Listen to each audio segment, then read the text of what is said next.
नमस्ते, हमेशा खुश रहो बिटिया। I am Vivian doctor Meenakshi, assistant professor in department of Shalakya Tantra, faculty of Ayurvedic science, Jyoti Vidyapeeth women's university.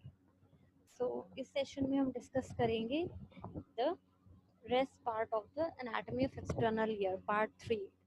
In part 1 we discussed the pinna.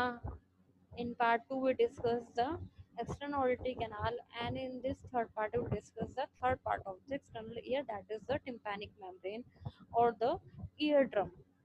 ठीक है। अगर हम डेफिनेशन की बात करें तो व्हाट इज टिम्पैनिक मेम्ब्रेन। ठीक है। Tympanic membrane is the Oval semi transparent pearly gray trilaminar membrane and separates the middle ear from the external ear. ठीक है। तो जो हमारी टिम्पैनिक मेम्ब्रेन होती है वो ओवल शेप की होती है। ठीक है।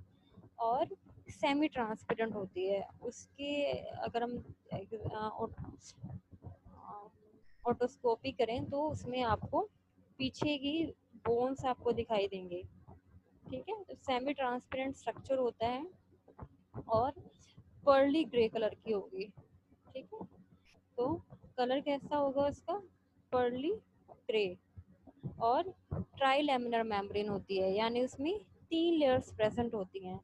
ट्राइलेमिनाज होते हैं, 3 लेयर्स होती हैं। आउटर एपिथेलियल लेयर होती है, मिडिल फाइब्रस लेयर होती है और इनर म्यूकोजल लेयर होती है। ठीक है। और इसका काम क्या होता है टिम्पैनिक मेम्ब्रेन का? ये हमारे एक्सटर्नल ईयर को मिडिल ईयर से सेपरेट करती है। ठीक है। बात करते हैं मेजरमेंट्स की। मेजरमेंट्स का डायमीटर कितना है? ओवल शेप है तो यानी एक इसका डायमीटर होगा रफली। जो इसका डायमीटर अगर हम निकालें तो मैक्सिमम 9 to 10 mm का डायमीटर होता है और मिनिमम 8 to 9 mm डायमीटर होता है इसका। ठीक है। Then the position of the tympanic membrane. ठीक है। जो एक्सटर्नल टिम्पैनिक मेम्ब्रेन होती है वो हमारी जो एक्सटर्नल ऑडिटरी मीटस, अगर उसके फ्लोर से हम देखें तो उससे 55 डिग्री का एंगल बनाते हुए प्लेस होती है। ठीक है। ऑब्लिकली प्लेस्ड होती है। ठीक है। 90 डिग्री पे नहीं होगी, ये 55 डिग्री पे होती है। ठीक है। और वो जो न्यूबॉर्न होते हैं, न्यूबॉर्न में जो टिम्पैनिक मेम्ब्रेन होती है, ईयर ड्रम होता है, वो हॉरिजॉन्टल होता है।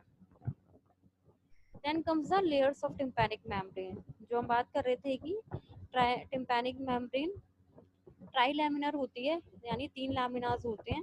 तो outer is the epithelial layer, middle is the fibrous layer and inner is the mucosal layer.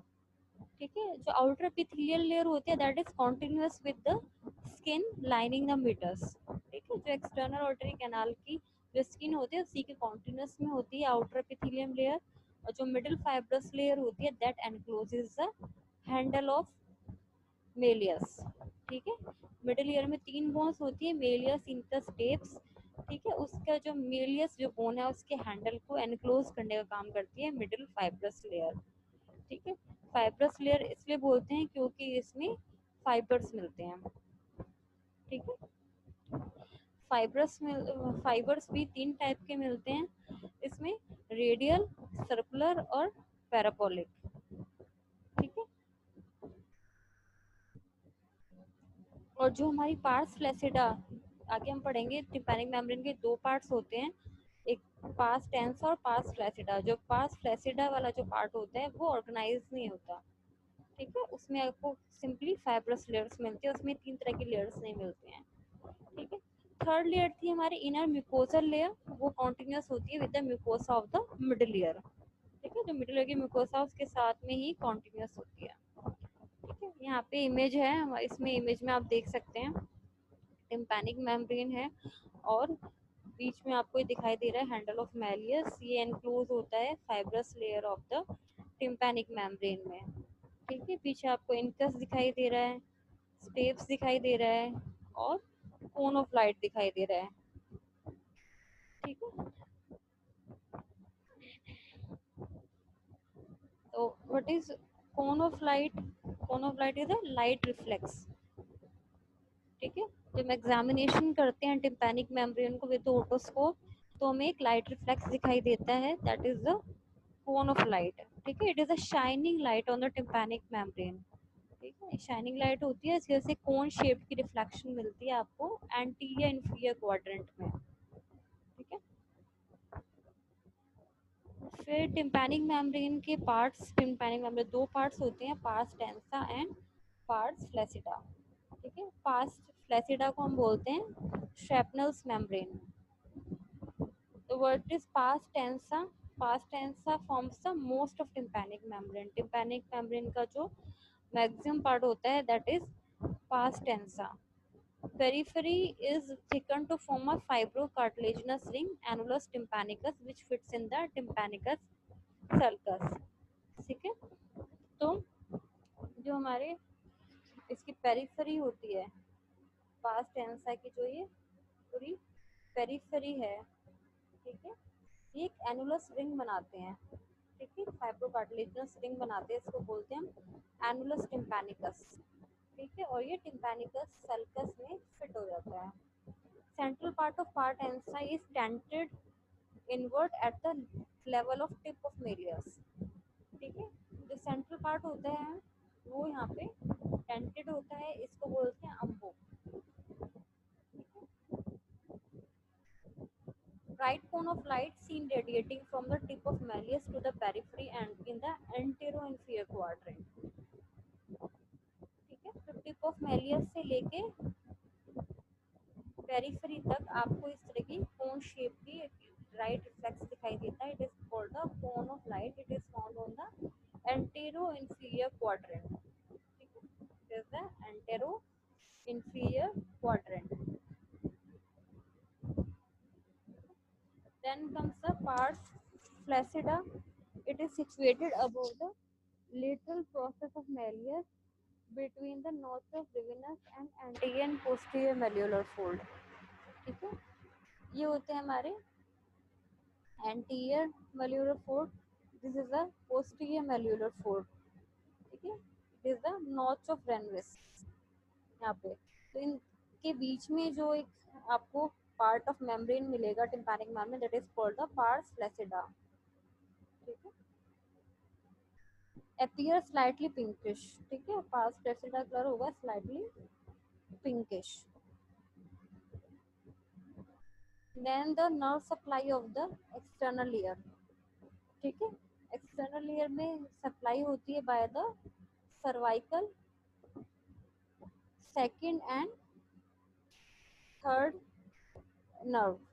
ठीक है, cervical second nerve and the cervical second nerve too, the greater auricular and the lesser occipital nerve. ठीक है, यहाँ पे 1 और 2 reason आपको दिखाई दे रहा है। This is supplied by the greater auricular nerve and this second is supplied by the lesser occipital nerve. ठीक है, second is the fifth cranial nerve. ठीक है, फिफ्थ क्रेनियल नर्व में ऑरिकुलो टेम्पोरल ब्रांच।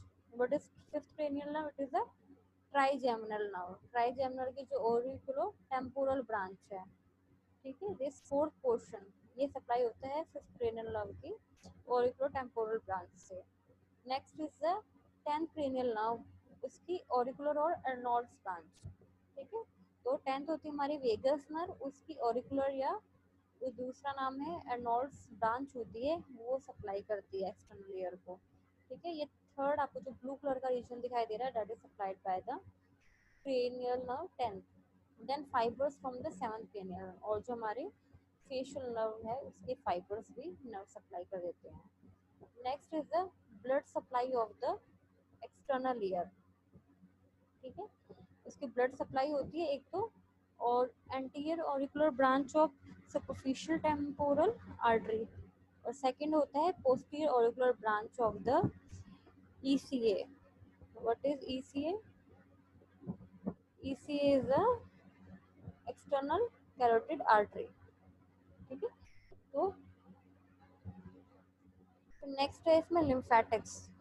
ठीक है, जो लिम्फेटिक ड्रेनेज होता है वो होता है through preauricular lymph nodes, post auricular lymph nodes, superficial cervical lymph nodes and the retropharyngeal lymph nodes। ठीक है, तो here completes our session of external ear। ठीक है, thank you so much। This session is powered by Digital Version 2.0, Jyoti Vidyapeeth Women's University. I hope you are satisfied with my digital session. If you have any query, please mention in the comment box. I will resolve it soon. Thank you so much.